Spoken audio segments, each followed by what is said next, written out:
Deep listening. الاستماع العميق. Deep listening. Intensiv zuhören. Deep listening. Deep listening.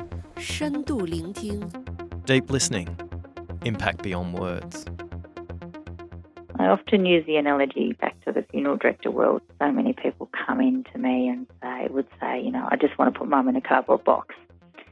And, that was really, really common. And learning how to have that conversation with families. Well, what do they mean by putting mum in a cardboard box? Often that means they don't want to spend a lot of money on a coffin.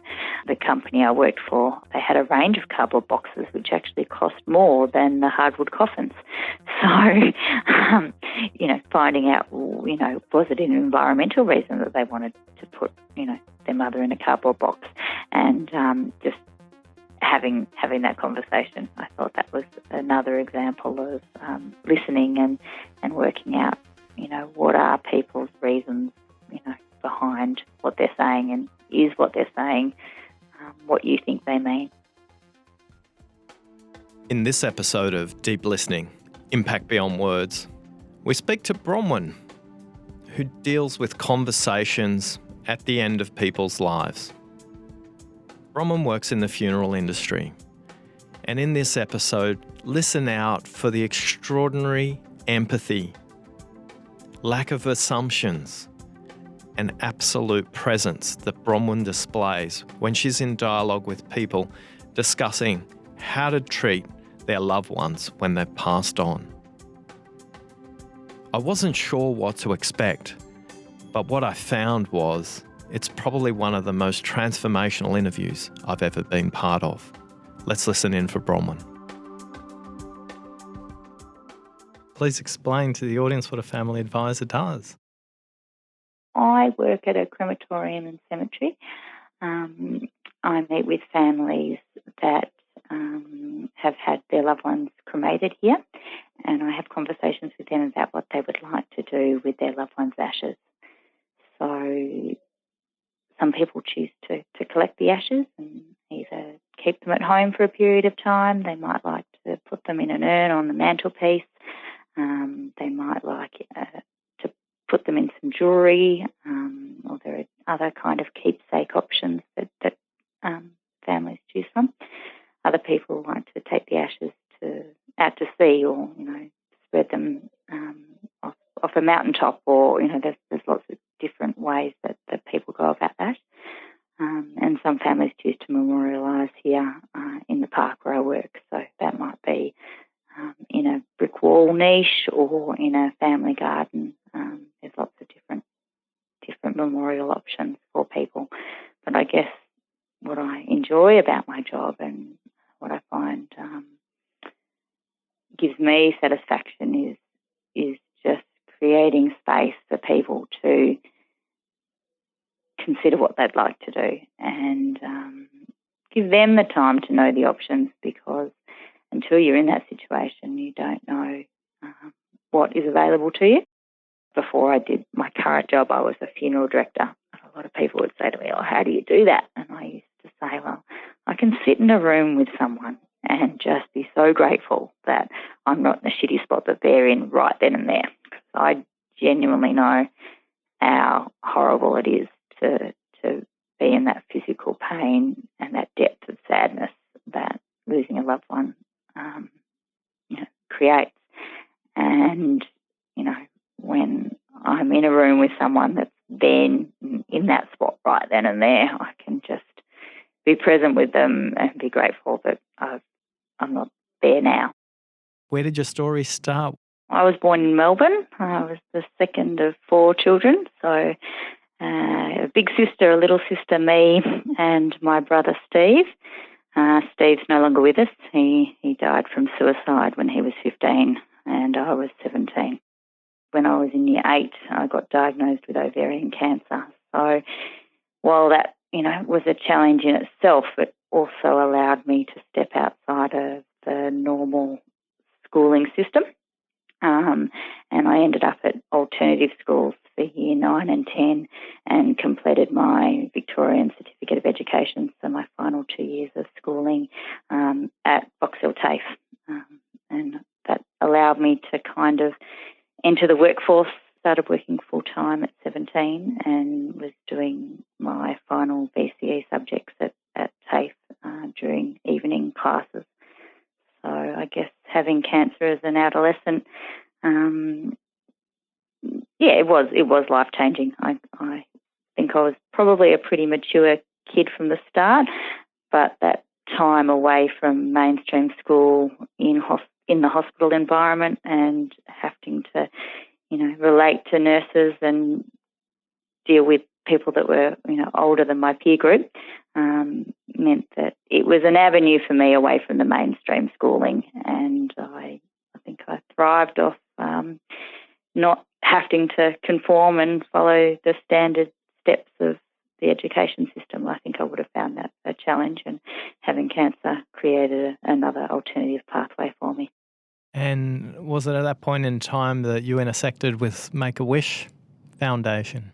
Yeah, the Make-A-Wish Foundation I learnt about through Canteen. I got very involved with the support organisation for young people living with cancer, and after receiving a lot of support through their peer and teen programs, I became president of the organisation at 17, and president of Canteen Victoria. And there were other kids there that were getting these wishes granted, and I had never seen myself as being sick enough to have a wish granted. But they came and visited me in hospital, and at the time my auntie and cousins were over in Iraq doing missionary work over there, and I desperately wanted to hang out with my cousins, and so that was my wish to go and visit them.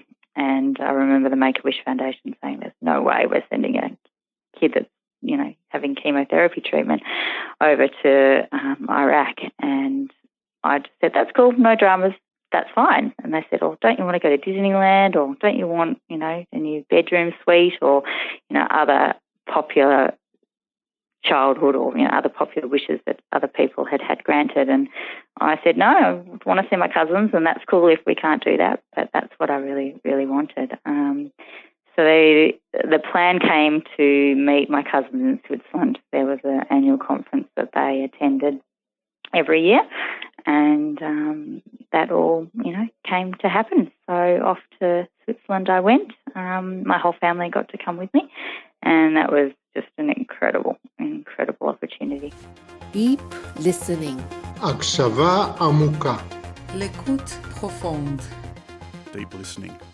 Did the Make-A-Wish Foundation spark an interest in other cultures for you? Yeah, absolutely. I certainly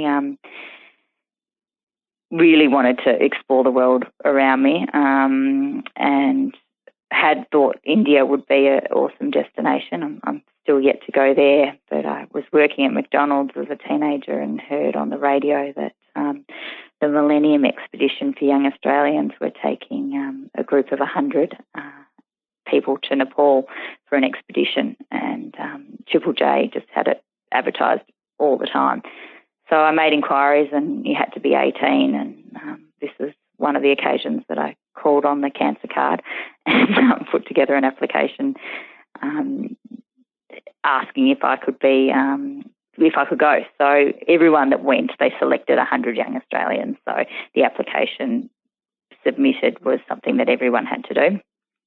Mine was just an exception because I wasn't quite 18, and once they saw the cancer girl thing, they said, "Yep, you can come if we can have a film crew follow you around." So that got me there, and that was really, really life changing. I'm still friends with people that I met over in Nepal. We were there for 7 weeks. We did a little bit of trekking, but we also had medical clinics over there, doing leprosy clinics and eye cataract work, and a building project as well. So certainly, the poverty that we witnessed there, and the extreme living conditions was a real eye-opener for a 17-year-old. Came back from Nepal, and it probably wasn't long after that my brother's health declined. He was admitted into an adolescent psychiatric unit, which was a pretty rough time for my family. My eldest sister was studying her final year 12 year. My youngest sister was young. She would have been probably late primary school, maybe grade 5 or 6. So, yeah, my brother was just not coping very well and beginning to get quite unpredictable in the family home. So it was decided that for his safety and the safety of myself and my siblings, that the psychiatric ward would be, I guess, an option. So that's where he went. And like a lot of fat people that die from suicide, I think it's quite common. You'll hear people say how well the person was doing, in the lead up to them passing. So by that, there had been times in Steve's life where we were kind of aware that he wasn't doing well, and we would be on a close lookout for him. But certainly, immediately before his passing, we were all pretty relaxed and feeling that he had turned a corner and was in a good place. And that's kind of a common theme that I hear from other families that have experienced suicide in their family. So life goes on. It does, yes. What happened next for you? I think for me, the years between my cancer, my recovery from that, it's kind of blurred between, that being obviously a big ordeal. I feel like we kind of jumped from that straight into my brother, and there was it was a really full-on, probably 10 years where I just was exposed to a lot of really traumatic experiences. So if I say from 14 to 24, it was I attended a lot of funerals in that time, and I was exposed to a lot of grief and sadness. I look at now, I'm 33, and I look at the last 10 years of my life, and it's been a lot more joyous and a lot more to celebrate, and a lot of happy times then. Talk us through the role of the kinds of questions you answer for people and the role of silence for you as well, and helping people making the decisions that matter. I think you need to be able to be just comfortable in silence, and I so often don't have words. There are no words that I can say that can help at all. So just being there and waiting for the right words to come. They don't always. I think when you meet with someone, there are so many other ways to communicate other than words. Body language is important. Just yesterday, I took a lady for a tour of the park here, and she kept saying to me how much nature was important to her. So I took her to where we have, a really lovely creek and lots of bush rock and palm trees, and it's a really serene part of our park, and I'm attracted to that area because I feel like it's really close to nature. But what she actually liked within our park was not that area at all. She liked an area that had more granite and was more formal and more neat, not neat, but more gardened, more tended to, more formal, I guess. But yet when she was in that, she kept confirming that, yes, this is what I like because I like nature. So it was an example for me just to, or a reminder for me to kind of go, okay, for her, she was still referring to that space as being in nature, and she liked that area because it was close to nature, yet my image in my head when she said nature was not what she had. It was, the creek and the bush rock and more of what I would have thought more of a natural setting. So listening to not only the words but trying to understand what people mean with their words is really, really important to creating an outcome where someone walks, out of our care happy, not happy is not the right word, but content maybe, or just, I think, you want to do your very best, when you're putting together a memorial for someone that you love, you want to make sure that you've done your best for them. And often you feel like it's the last thing you can do in their honour. So it's about them, but it's often for you as well, because it's a place where you'll go to remember and think and contemplate, and it's that balance between it being about that person, but for the living as well. Great insight onto the fifth level of listening, which is the meaning people make from the same conversation. Both people can hear the same words but make totally different meaning from the same conversation. I love the way you talked about the role assumptions play as well, and helping to either hold the conversation back or move it forward. What do you think is one thing others could learn that the funeral industry does well around listening? I think it's just important to listen from a place of real, genuine interest into that person's life. I think that's what I find so fascinating about what I do. It's just the opportunity to hear stories of what people have been through. And I think, everyone has a story.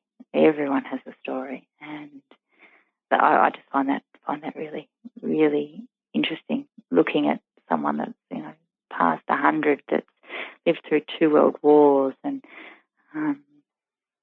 the advances in technology and how they've adjusted to life through, from horse and cart right through. I think that's just absolutely incredible.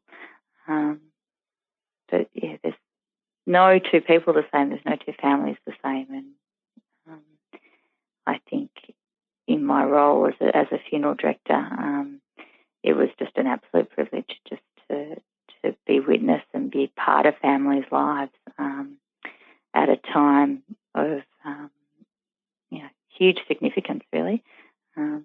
Just be present with them as they make the necessary decisions that they need to make to remember their loved ones on the day of the funeral. Deep listening. Deep listening. Tiefes Zuhören. Deep listening. Is there a story you remember listening to that really stands out for you? There are lots of amazing moments and stories. People would always say, how do you do children, and how do you do, young mums that have died of breast cancer, and don't get me wrong, those days are really, really tragic, and are hard. But it was often for me when you were looking at the situation of someone that had been married, 50 plus years, and they were, saying goodbye to their spouse, and, could potentially still live another 10, 15 years without that person. And that was always a trigger. I always found that really, really emotional.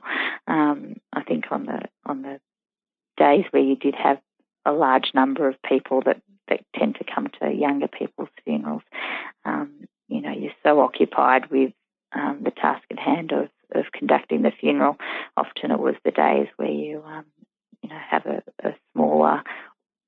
smaller group there, and the husband saying goodbye to his wife, and you just look in his eyes, and he's an elderly man, and you look at the pain there, and it's kind of what we all aspire to, isn't it? To live happily ever after and have a long, healthy life. But I guess it has to come to the end for everyone, and if it happens when you're young, that's obviously tragic, but the sadness associated with death at an old age and the loss for the person that goes before the other, I think is it always got me anyway. Always pulled at my heartstrings, that one. Possibly because my grandparents are still alive, and I look at the two of them and can't imagine one without the other. Deep listening. Deep listening. 깊은 듣기. Deep listening. Well, we'll change pace a bit now, and we'll talk about the 4 villains of listening: the lost listener, the shrewd listener, the interrupting listener, and the dramatic listener. Which one of those listeners frustrates you the most? Probably the dramatic listener. What is it about the dramatic listener that really frustrates you? Just that they're making it all about them and not the person telling the story of the person in front of them. And which one of those 4 listening types do you think you might be? I think I have a tendency to be all 4. What situations do you find yourself in that you're one of those mostly? I think, look, we can all be the lost listener. I think that you can be just busy and preoccupied, and there is a real art and to being present. And I think in my job and in this industry, when you can be dealing with a number of different families at different times, one of the skills we have to have is to be able to be present with the current family that you're dealing with at that moment, and leave behind you any of the other communication or work that needs to be followed up with other people, and just focusing on the one task at hand is important. What advice would you give to others from your own practice about how to prepare to be present? Are there any tips or tricks you do to prepare in between those various conversations so you are present for those people? Don't walk into a room to meet with someone until you've taken a big deep breath. A lot of it's to do with organisation and preparation, and I'm a firm believer that you're better off letting someone wait for 5 minutes and making sure you've made all the notes you need to, so you can be present when you enter that room. But I think, a step before that is just to not, when possible, not to overschedule yourself so that you can be, there for everyone when you need to be. Great. You talked about taking one deep breath. How conscious of your breathing are you before you go into the room and during the conversations? Yeah, I think I am quite conscious of breath. I do something called 5 Rhythms, which is a moving meditation dance practice, and that certainly carries me through all aspects of my life. It's really, really interesting, actually. Gabrielle Roth created it in the United States, and it talks about how in every thing we do in life we live these rhythms. So the rhythms are staccato, chaos, flowing, lyrical, and stillness. And I used that moving meditation dance practice as a backbone for my life, really. I did the Cairns Ironman in 2015, and there'd be times that I'd be swimming and riding, and I would be visualising those rhythms as I did each one of those activities.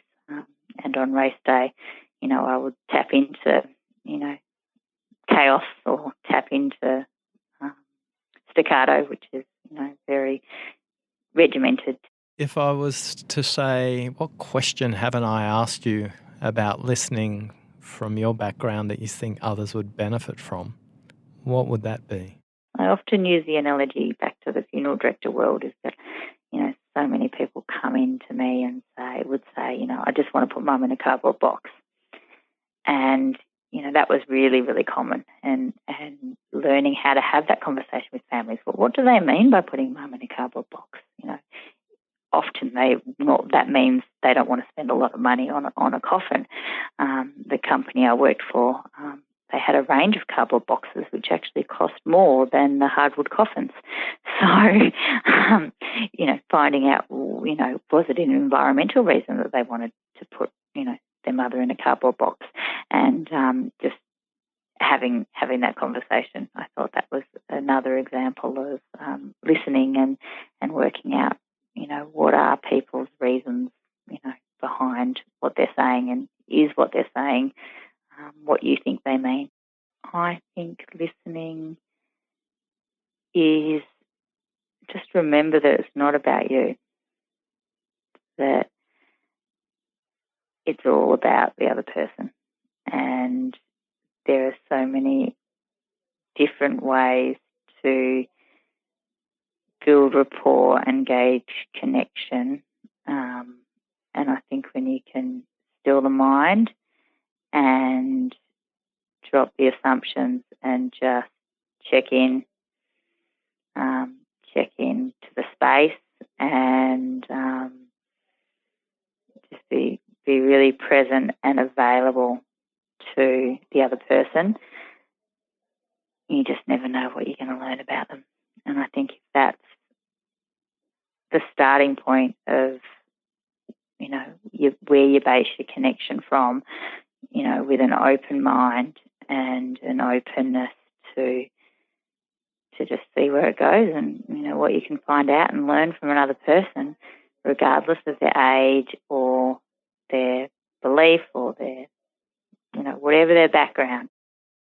And it's been so fascinating listening and learning from you today, Bronwyn. Thank you. Deep listening. Deep listening. Kuyingisela swinene. Hukai kikitori. Deep listening. What a privilege it was to listen to Bronwyn. What I found extraordinary is the way she described the fifth level of listening for meaning, and particularly the example she used when she was talking to somebody about the outdoors. Bronwyn's interpretation of a beautiful environment and her clients were very different, and the meaning they made from the same conversation was totally different. I hope that prompted you to think about, are you taking the same meaning out of a conversation that the person you're listening to? How can you confirm that? One of the ways I do that is I ask during the conversation, if this story was a book or a movie, what would its title be and why? It's in that question that they discover their own meaning. But more importantly, they communicate that meaning to you. So both people in the conversation have the same meaning. At the fifth level of listening for meaning, we help people make sense of the stories from their past so they can write the next story, the story of their future. Thanks for listening. Deep listening. Deep listening. Lourdes Lascelles. Hukai kikitori. Deep listening. Deep listening. Whakarongo pohonu. Deep listening, impact beyond words.